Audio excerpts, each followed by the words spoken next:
Hassan Iraq America ನಡುವಿನ ಸಂಘರ್ಷದ ಪರಿಣಾಮವಾಗಿ ಉಂಟಾದ ಎಲ್ಪಿಜಿ ಸರಬರಾಜಿನ ವ್ಯತ್ಯಯ ಹಾಸನ ನಗರದ ಹೋಟೆಲ್ ಉದ್ಯಮಕ್ಕೂ ಹೊಡೆತ ನೀಡುತ್ತಿದೆ.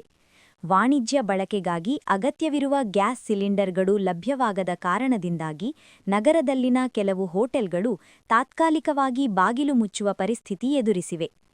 ನಗರದ ಎಂಜಿ ರಸ್ತೆಯಲ್ಲಿ ಇತ್ತೀಚೆಗೆ ಪ್ರಾರಂಭವಾಗಿದ್ದ ಮಂತ್ರಾಲಯಂ ಹೋಟೆಲ್ ಹಾಗೂ ಕೆಆರ್ ಪುರಂ ಮೊದಲ ಕ್ರಾಸ್ನಲ್ಲಿರುವ ಕೋಸ್ಟಲ್ ಕಿಚನ್ ಹೋಟೆಲ್ಗಳು ಸಿಲಿಂಡರ್ ಕೊರತೆಯಿಂದಾಗಿ ತಮ್ಮ ಸೇವೆಯನ್ನು ಸ್ಥಗಿತಗೊಳಿಸಿವೆ.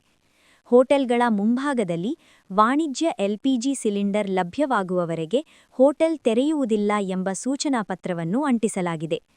ಹೋಟೆಲ್ ಮಾಲೀಕರು ಹೇಳುವಂತೆ ಕಳೆದ ಕೆಲವು ದಿನಗಳಿಂದ ವಾಣಿಜ್ಯ ಎಲ್ಪಿಜಿ ಸರಬರಾಜಿನಲ್ಲಿ ವ್ಯತ್ಯಯ ಉಂಟಾಗಿ ಬೆಲೆ ಏರಿಕೆ ಮತ್ತು ವಿಳಂಬದಿಂದ ಕಾರ್ಯಾಚರಣೆ ಕಷ್ಟಕರವಾಗಿದೆ. ದಿನನಿತ್ಯದ ಅಡುಗೆ ಕಾರ್ಯಗಳು ಸಂಪೂರ್ಣವಾಗಿ ಎಲ್ಪಿಜಿ ಮೇಲೆ ಅವಲಂಬಿತವಾಗಿರುವುದರಿಂದ ಪರ್ಯಾಯ ವ್ಯವಸ್ಥೆ ಇಲ್ಲದ ಹಿನ್ನೆಲೆಯಲ್ಲಿ ತಾತ್ಕಾಲಿಕವಾಗಿ ಹೋಟೆಲ್ ಮುಚ್ಚುವ ನಿರ್ಧಾರ ಕೈಗೊಳ್ಳಲಾಗಿದೆ. ಈ ಪರಿಸ್ಥಿತಿಯಿಂದ ಹೋಟೆಲ್ ಕಾರ್ಮಿಕರು ಹಾಗೂ ಗ್ರಾಹಕರಿಗೂ ತೊಂದರೆ ಉಂಟಾಗಿದ್ದು, ಸರಬರಾಜು ಸಾಮಾನ್ಯ ಸ್ಥಿತಿಗೆ ಮರಳುವವರೆಗೆ ಇನ್ನಷ್ಟು ಹೋಟೆಲ್ಗಳು ಕೂಡ ಸಂಕಷ್ಟಕ್ಕೆ ಸಿಲುಕುವ ಸಾಧ್ಯತೆ ಇದೆ ಎಂಬ ಆತಂಕ ವ್ಯಕ್ತವಾಗಿದೆ. ಇನ್ನು ಮುಂದೆ ಸರಕಾರ ಹಾಗೂ ಸಂಬಂಧಿತ ಅನಿಲ ಕಂಪನಿಗಳು ತುರ್ತು ಕ್ರಮ ಕೈಗೊಂಡು ವಾಣಿಜ್ಯ ಎಲ್ಪಿಜಿ ಸರಬರಾಜನ್ನು ಸ್ಥಿರಗೊಳಿಸಬೇಕೆಂದು ಹೋಟೆಲ್ ಮಾಲೀಕರು ಆಗ್ರಹಿಸಿದ್ದಾರೆ.